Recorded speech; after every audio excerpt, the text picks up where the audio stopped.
Hello, everybody. My name is Adriana Lopez. I am with MUSE TV, and today I'll be interviewing the director of Film Fest, Marshall Cook, along with the stars, Adriana Reasonover and Matt Cook. Stay tuned.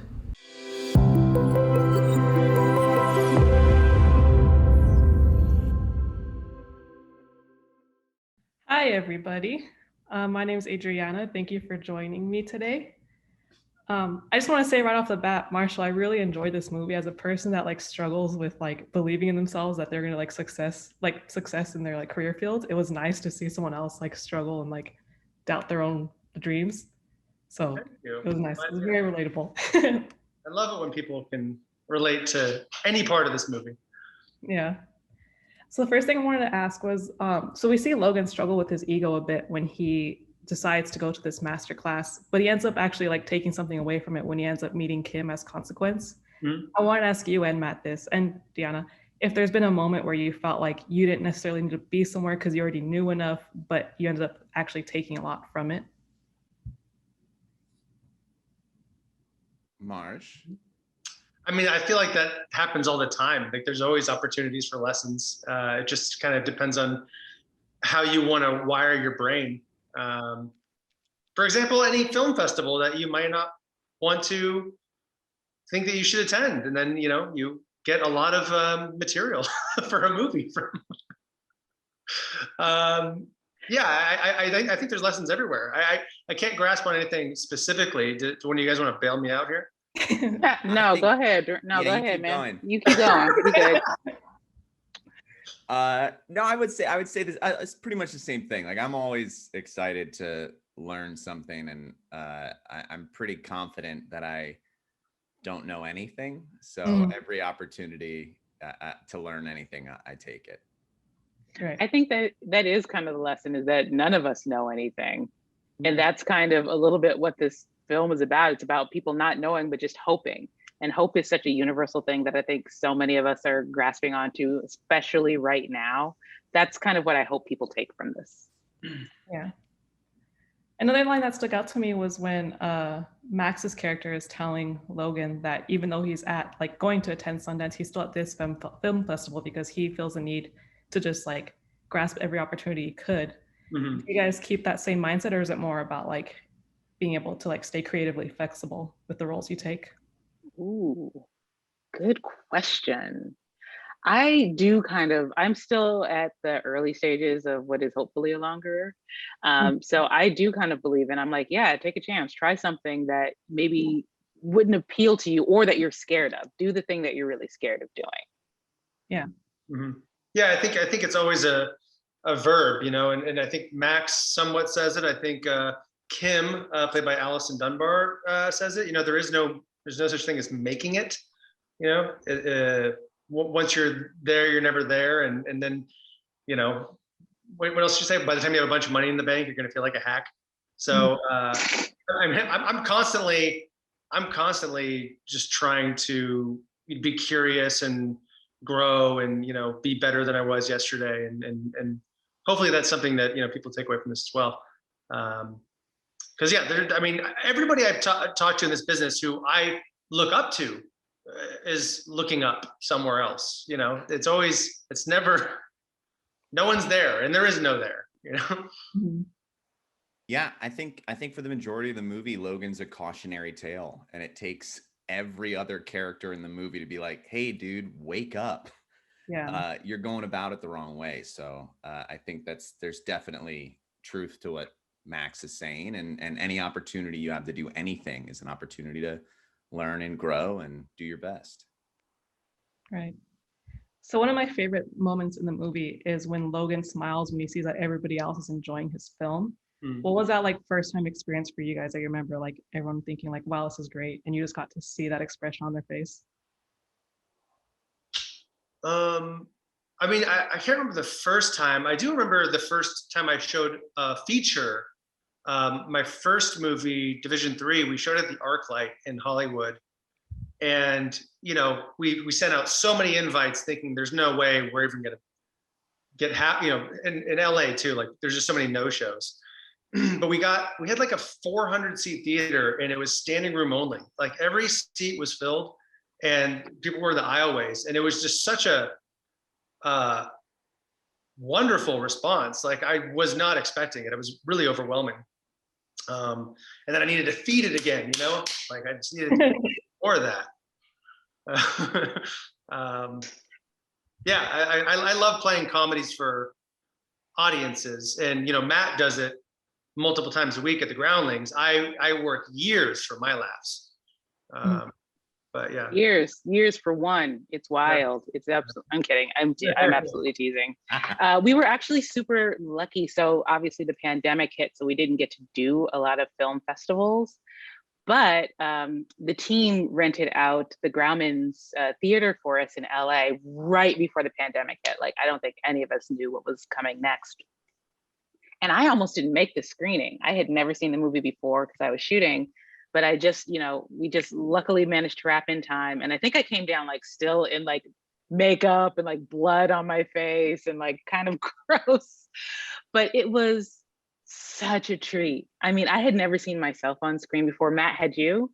Not like that, not in a real theater to that scale. That was wild.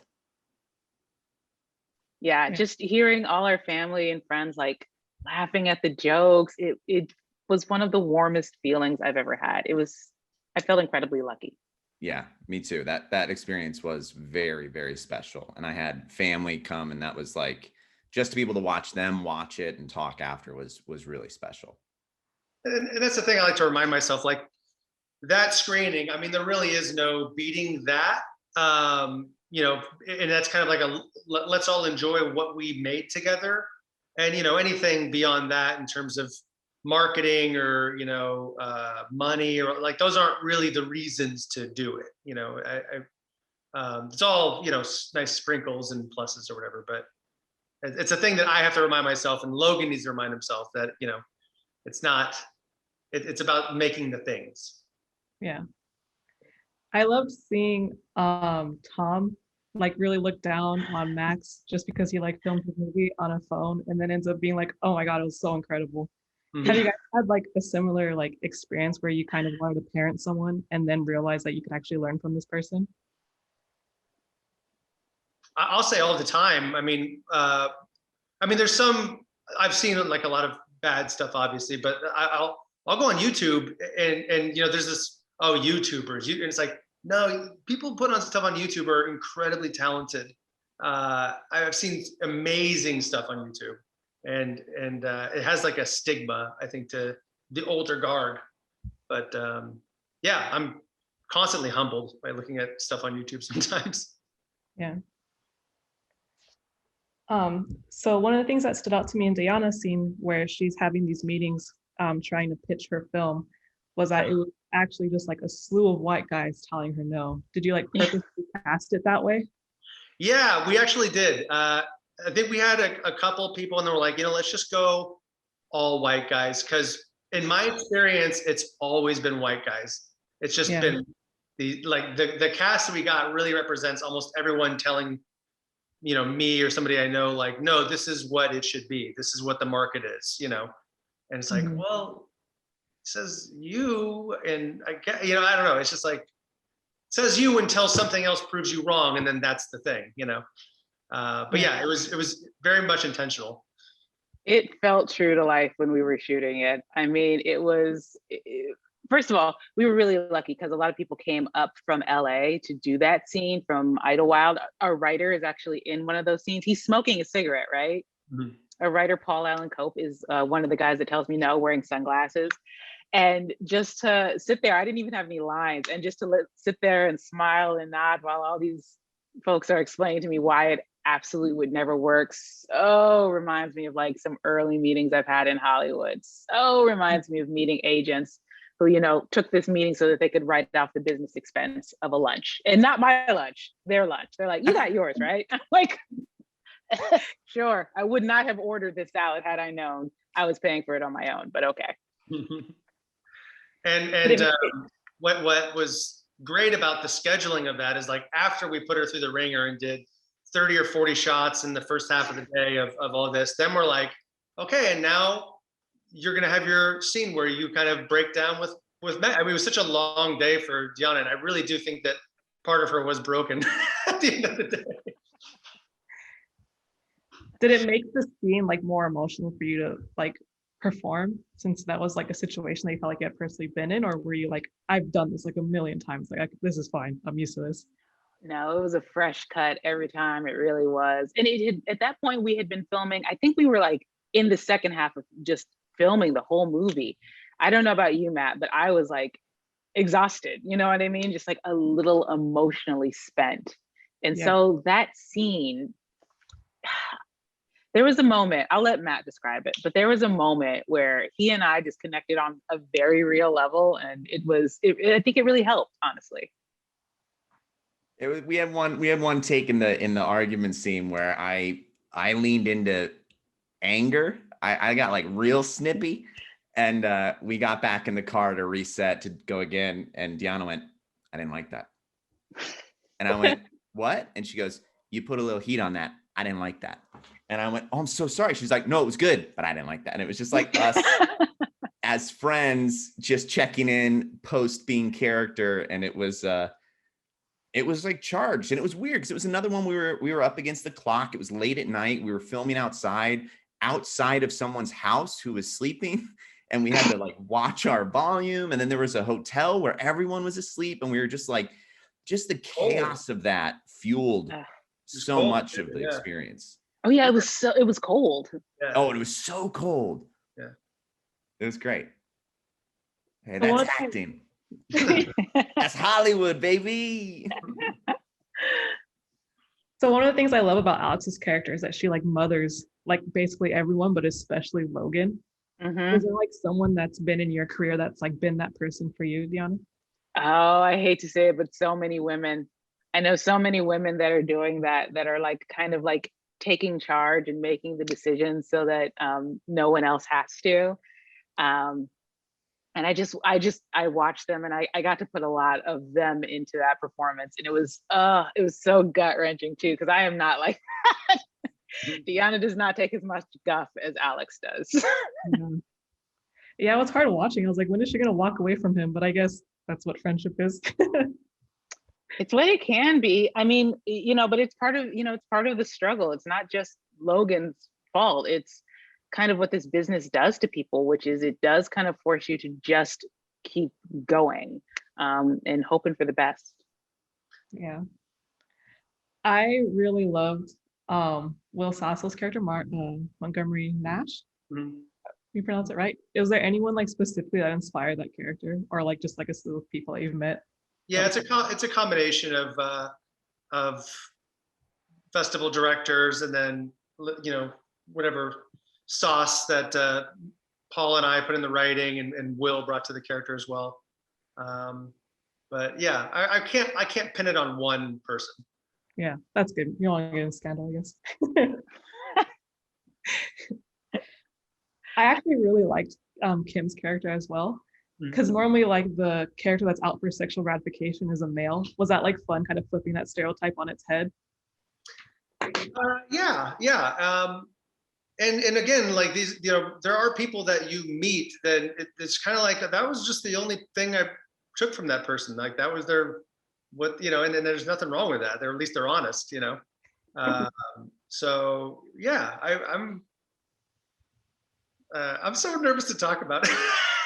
No, do it. Because that also the chemistry between Alison Dunbar and Matt's character was just incredible. Because you guys know each other. How long have you known each other in real life? Forever. I mean, not forever, but for over 10 years now, probably.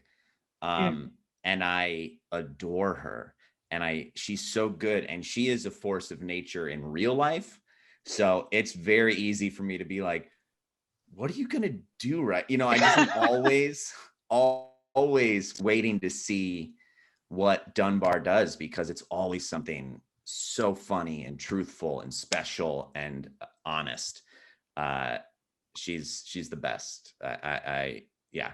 Their scenes together, they're very charming, and that's why I also like just the range of this movie, where you have something that may be kind of a broad comedy, you have kind of like a cringe thing going on, you have like kind of this rom-commy thing going on. So each scene has its own special kind of palette.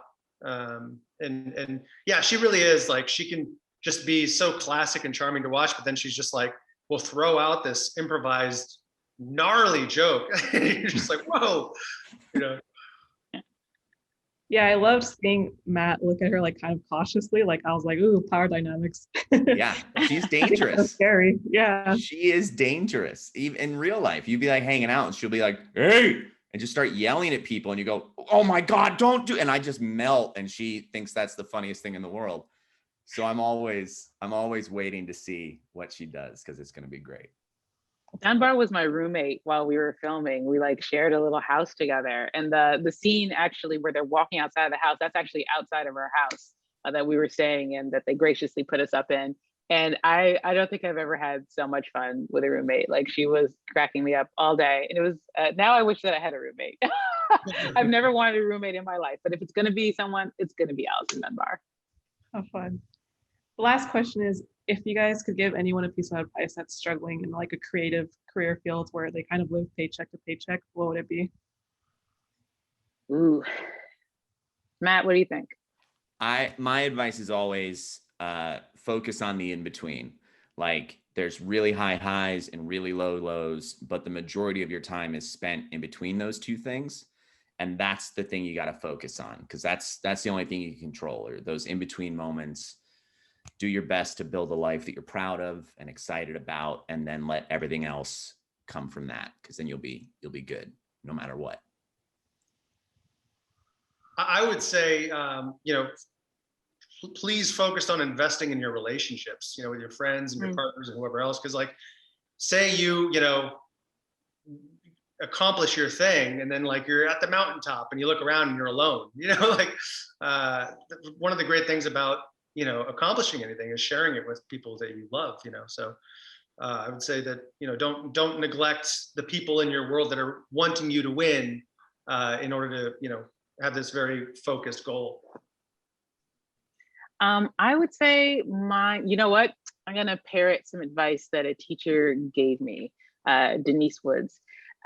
She said, there's no reason you ever have to stop. I think a lot of us kind of think like, okay, if I haven't made it by this time, then I need to settle down, get a real job, whatever. No, you don't. There's no one stopping you. And even though there are definitely barriers, and I don't want to pretend like there's not actually someone standing at the gates of Hollywood saying like, oh no, your time is up, please leave. And a lot of those roles that you're competing for, it's a marathon. It's not a sprint. Yeah. So yeah, maybe you don't get to act much during your 20s. You don't get that ingenue phase, but you know, every TV show's got an aunt, got a next door neighbor, got a principal. Those are good roles. Mm-hmm.